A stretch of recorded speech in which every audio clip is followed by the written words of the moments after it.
خب بریم سراغ تکسچرینگ کار. مدلم رو انتخاب میکنم، بعد اینجا یورینا رو فعال میکنم و رو حالت لیسی میذارم. بعد کلیش میکنیم. خیلی خوب. من ولی توضیحی بدم. ما میخوایم از آنیسوتروپی استفاده بکنیم، ولی نمیخوام آنیسوتروپی رو توی سابستنس روی آبجکت هم ایجاد بکنم، چون توی خود آرنولد راحت‌تر و دقیق‌تر میتونم تنظیمش بکنم. فقط روشش رو میگم اگر خواستید توی خود سابستنس انجام بدی به چه صورتیه. میام توی قسمت تکسچر ستمون، تو این بخش چنل ها، اینجا آنیسوتروپی انگل و لول رو اضافه میکنیم. بعد میام تو قسمت تکسچر ستینگمون. الان ببینید مثلا من یه متریال فلزی و اینا بدم. خب الان اینها رو داریم ولی کار نمیکنن. یعنی من بیام اینجا آنیسوتروپی لول رو زیاد بکنم، هیچ اتفاقی نمیفته، تغییر ایجاد نمیشه. یه زاویه‌اش رو تغییر بدم، اتفاقی نمیفته. باید بیام توی این قسمت متریال ها و از اینجا پی وی آر متال راف آنیسوتروپی انگل رو انتخاب بکنیم. نوع شیدرمون تغییر میکنه. حالا این آنیسوتروپی کار میکنه و میتونی زاویه‌اش اینا رو تغییر بدی. من میخوام این کار رو توی خود مایه انجام بدم. از طریق تکسچرینگ ساده رو اینجا پیش میبریم. خب پس فایلم رو ریست میکنم و کار رو ادامه میدیم. خب حالا بریم سراغ تکسچرینگ کار. من یه بار آبجکت هم رو بیک میکنم که اگر نیاز شد از جنراتورها استفاده بکنیم مشکلی پیش نیاد. خب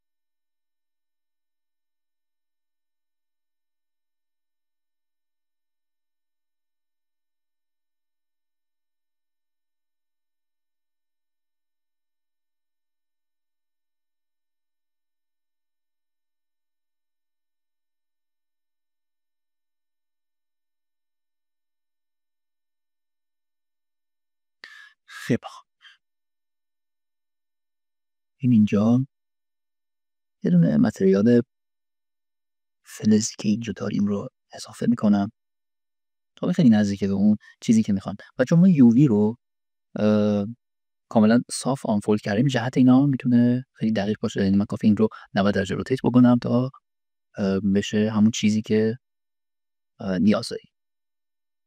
خب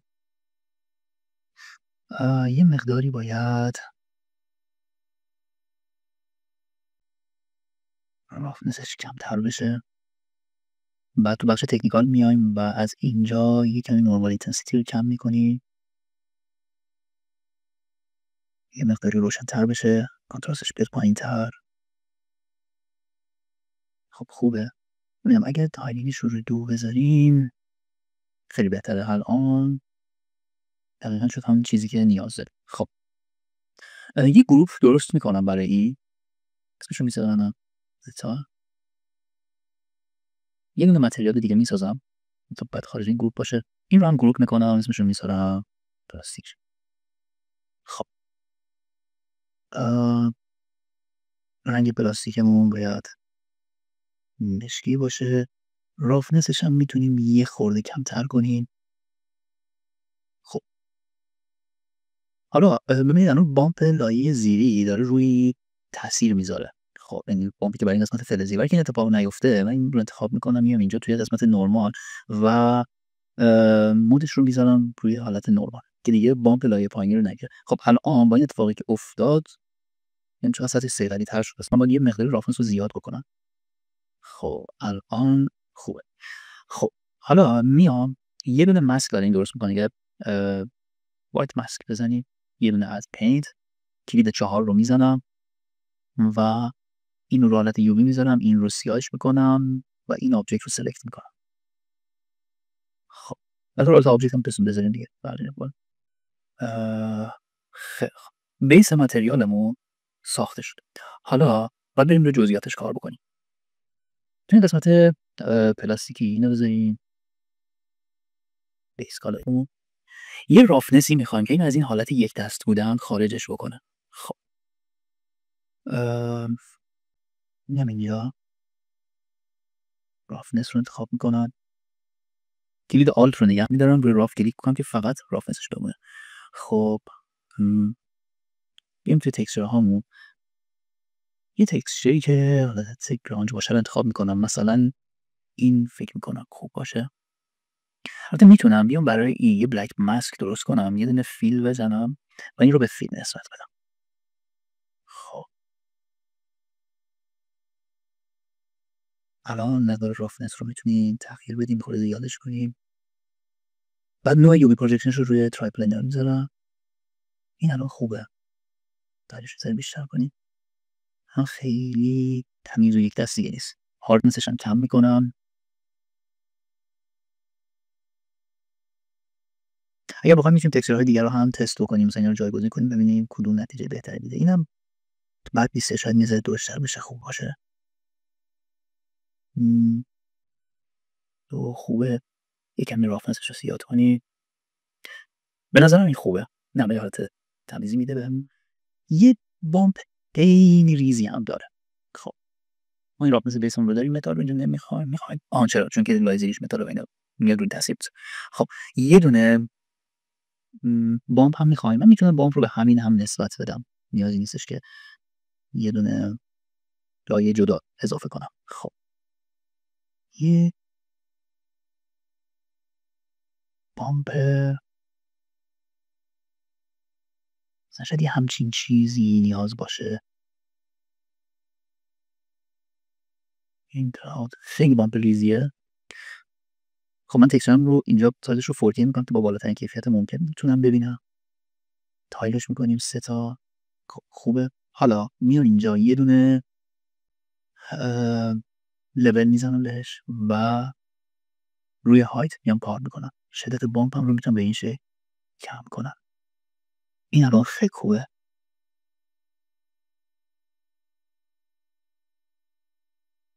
میتونم از اینجا بامپ رو کم کنم، ولی اتفاقی که میافته اینه که بامپ این قسمت فلزیه میاد روی این تاثیر میذاره. مگه اینکه بیایم مثلا برای اینم یه دونه دیگه بخوایم کار بکنیم، از اینجوری تم بکنیم، میتونیم بیایم برای این یه دونه بلک ماسک بزنیم، اد پینت رو بزنیم، کلید 4 نور آبجکت بزنیم، بگیم فقط روی این تاثیر بذاره. حالا اگر نیاز شد مثلا میتونیم بیایم اینجا توی قسمت هایت و از اینجا هم مقدار بامپ رو کم بکنیم. این کار رو هم میشه کرد. خب اینجا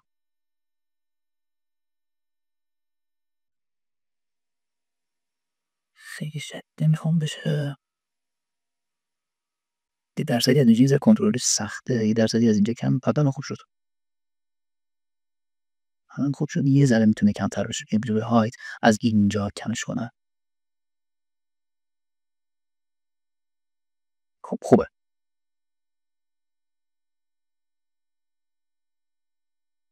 حالا ببینم اگر تایلش رو 4 بذارم چطور میشه. 4 هم خوبه. یه ذره هم باز کمتر. الان متریال خوبیه. خب حالا بریم سراغ ادامه کار. این بخشش در واقع این تیکه بالا خیلی پلاستیکه. اینو قابل تیره ترش کنم. نه خوبه. خیلی پلاستیک براق تریه. خب پس من میام یه دونه لایه دیگه اضافه میکنم اینجا. رنگش رو یه درصدی میذارم، کاملا سیاهش نمیکنم. خب رافنسش خیلی کمه و اینکه بامپ لایه های پایینی رو نباید بگیره. خب پس من میام اینجا روی هاید و این رو میذارم روی نورمال که بامپ لایه های پایینی روی این تأثیری نذاره. خب حالا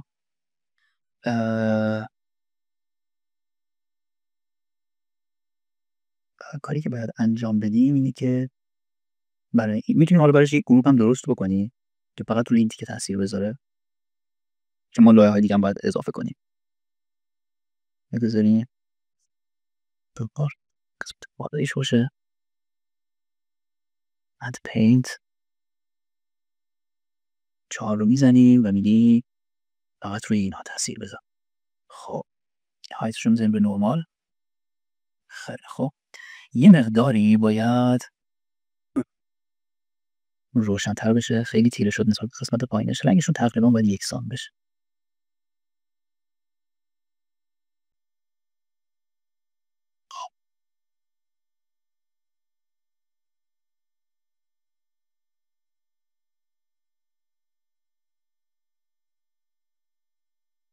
همه خوبه. حالا اینم باز بزنیم به اسکالرش، چون میریم تا قسمت بالاییشه دیگه، بیس کالر قسمت بالاییشه. این بخش یه بامپی داره، یعنی اینجا اضافه کنیم بلک ماسک ات پینت که بیده 4 رو میزنن و میگم فقط روی این قسمت باشه به جورت.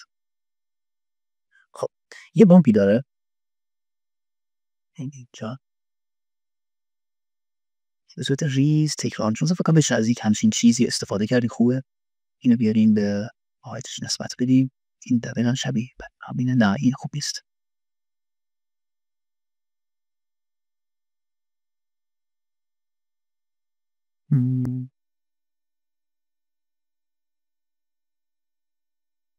میکنم چون بتونیم پیدا کنی میشه از طریق این تایل جنریتور هم ساختش، ولی مشابهش رو اینجا داریم.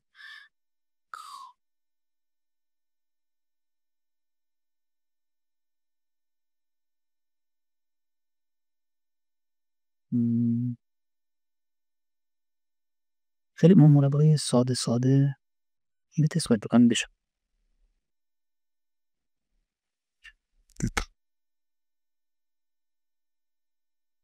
آره دقیقا همینه. خب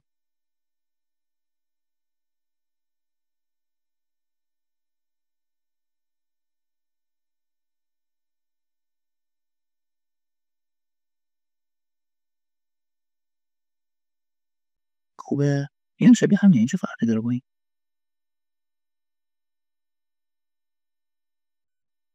شبیه هم. خب بعد ریستار بشه 10 تا ریستار. این عدد رو حتما این عدد روند بگیرید که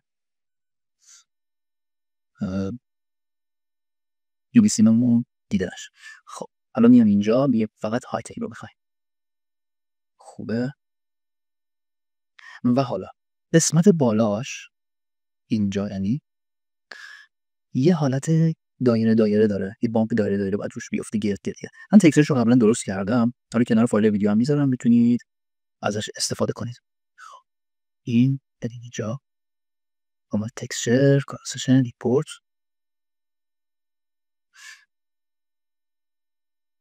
بامپ ای یه دونه لایه دیگه میسازیم، نمیذاریم بامپ لیک.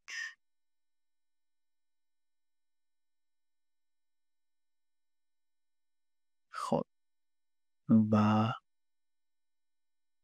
برای اینکه بتونم راحت تر تنظیمش کنم اینو به بیس کالر هم نسبت میدم و که بتونم راحت جاش رو مشخص کنم که کجاست. راحتش هم بدین و اینم بزنیم به حالت نرمال بامپش رو و تو مرحله بعد یه دونه بلک ماسک میدیم بهش، اد پینت رو میزنیم کلید 4 رو انتخاب میزنیم و بعد میدیم فقط این قسمت این تکسچر رو بگیره. حالا اینم میذاریم روی پلینر. خب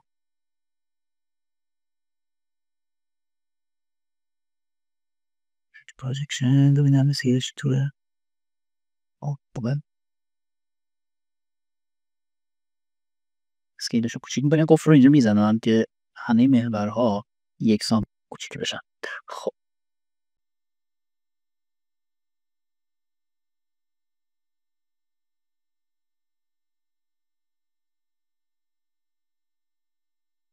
این رو هم تنش میکنی.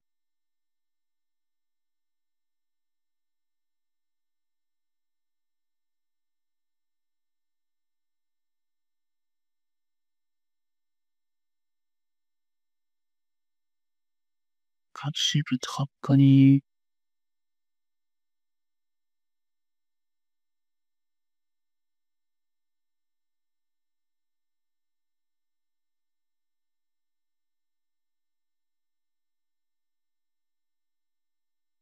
باید کوچیک‌تر بشه چیزی.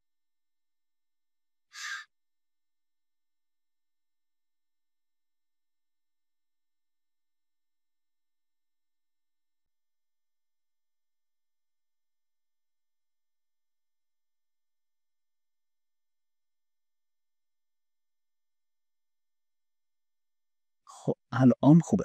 حالا دیگه توی این متریالی که اینجا دارم کالر رو برمی‌دارم. دقیقاً همینجوری باید یه حاشیه داشته باشه.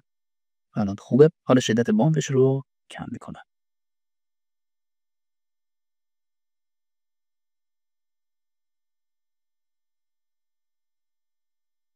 صبح.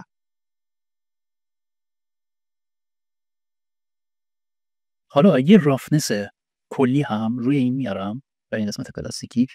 در واقع میخوام یه وریشن ایجاد بکنم دیگه، مثل همون کاری که برای این انجام دادیم. خب این فقط رافنس رو میخوایم اینم دیتیل بذاریم.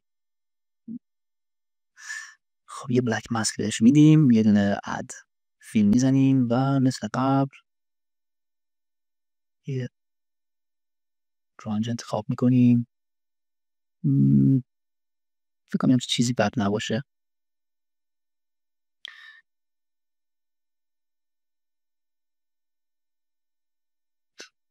چیزی رو چک کنم اینجا. خب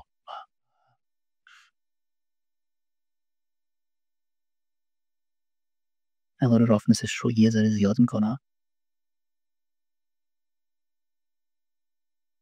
و برای اینکه بتونم رافنس رو دقیق تر ببینم نمیذارم به راف. خب خوبه. این هاردنسش رو کم کنیم، کنترلش رو زیاد کنیم، تایلش بیشتر بشه.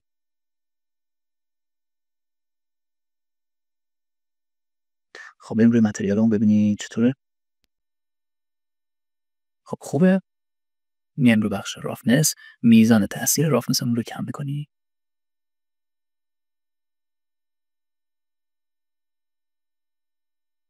خوبه. حالا برای این قسمت فلزی میخوام یه کار دیگه هم انجام بدم. این بریم رو جزئیاتش کار بکنیم. یه مقداری از همین کثیفی رو بهش اضافه بکنیم. یه رافنس روش میارم، چون دیگه تو گروه متال فقط روی این بخش داره تاثیر میذاره. خب اگه ببینم دقیقاً کجا داره میفته این رافنس ها، فعلا کالر رو هم نگه میدارم. رافنس رو زیاد کنیم. خب بک ماسک، جنریتور و اینجا مثلا یه همچین چیزی برای این کوبل، مثلا این لکه هایی که میافته روش. خب ببخشید چرا جنریتور دادم، حواسم رو بفیندیم. خب نه آن خوبه. بکنم اینورتش کنیم بد نباشه. عالیه. خب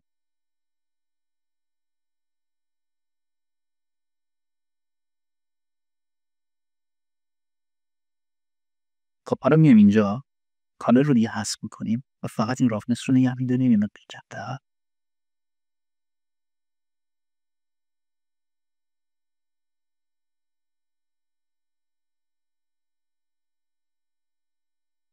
کاش این رو هم روی ترک پینر بذاریم.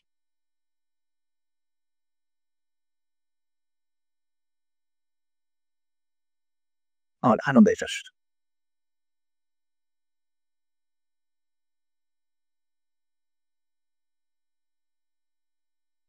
خب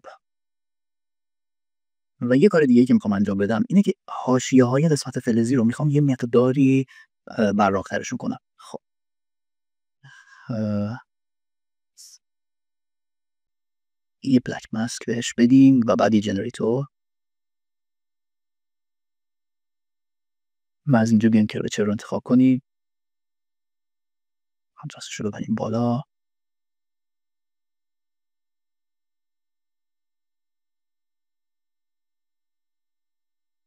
در بدیم بهش.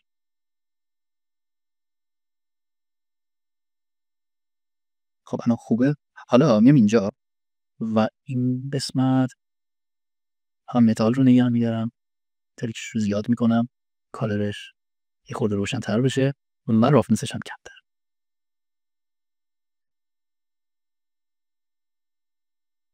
این حاشیه هاش یه خورده براق‌تر بشه. خب توی آبجکتی که دارم میبینم جلوم یه خورده اینجا هم همین حالت رو داره. یعنی برای این مدل همین گوشهاش یه خورده شارپ‌تر به خاطر ساختار مدلمون باشه. اینجا یه دونه اسمش بهش میدی بذاری. یه دونه بلک ماسک، یه دونه جنریتور و یه دونه کراچ. خب برای اینکه باز راحت‌تر بتونم ببینم کالرش رو هم میارم. حالا این رو تنظیم می‌کنی.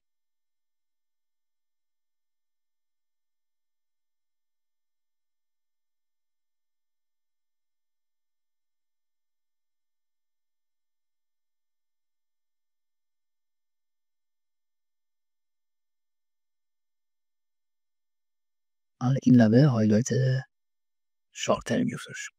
خیلی خوب. این خوبه. فکر میکنم تو این قسمت هم میتونین یه کوچولو این بامپ رو کمترش کنین. این به هایت خیلی شدیده. این فکر کنم یه همچین مقداری کافیه.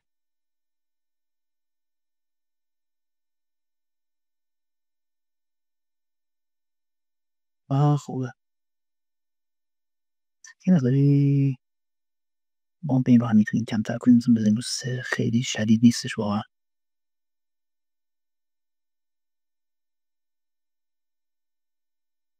خوبه.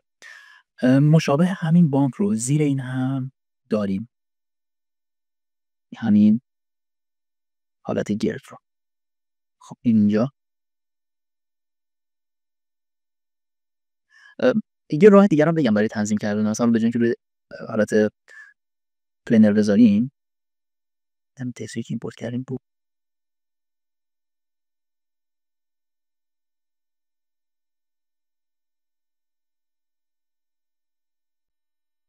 تزیین هم میتونیم استفاده بکنیم، چون خیلی حالت رندوم تری داره. تست کنیم ببینیم این چطور میشه. باز این رو بیس کالر میذارم. خب میتونم به این شکل بیارم اینو تنظیم بکنم، یعنی رو همین حالت یو پروجکشن باشه، فقط این ریپیتش رو روی نان میذارم که از قسمت دیگه حذف بشه. بعد اسکیلش میکنم.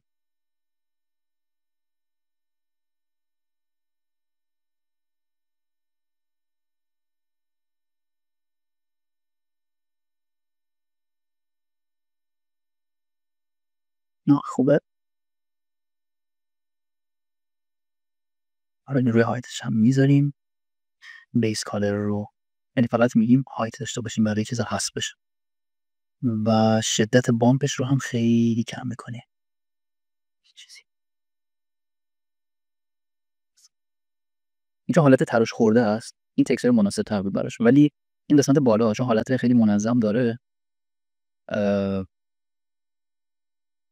حتما باید تکسچر صاف و صوفی بود. خب اگر بخوایم میتونیم قسمت بالا رو هم باز با همین روش کار کنیم، یعنی از حالت ترک پلنر خارجش رو کنیم. ببینید مثلا اینجا این بامپ هیون دیگه یا بیند یه کپی ازش بگم داشته باشین خراب نشه. اینو خاموشش کنم. اینو رو حالت یو پروجکشن میذارم. بعد ریپیتش روی نان.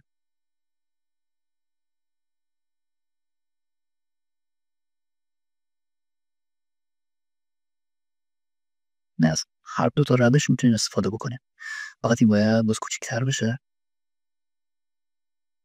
چون یه حاشیه‌ای داره.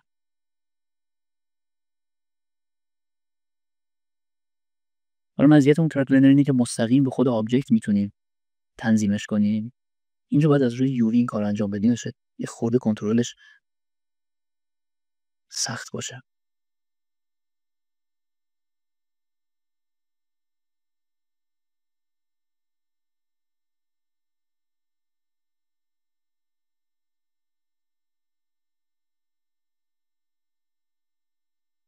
شیان داشته باشیم. مثلا یه همچین چیزی میشه. خب حالا بامش بیشتر بریم مثلا 5. آره خوبه. من اینو ترجیح میدم نسبت به اون یکی، چون این یک احساس می‌کنم تمیزتر در اومد. ولی خب میگم یه خورده کنترلش شاید سخت‌تر باشه. و اینجا ما نیاز به آنیسوتروپی هم داریم. حالا بامپ تا حدودی داره این رو برامون ایجاد میکنه، ولی حالا یک لایه هم برای آنیسوتروپی درست میکنیم و به تکسچرمون اضافه میکنیم. خب این از این. حالا تکسچرهای ما ساخته شدن، میتونیم از همین استفاده بکنیم برای بقیه بخش‌های مدل.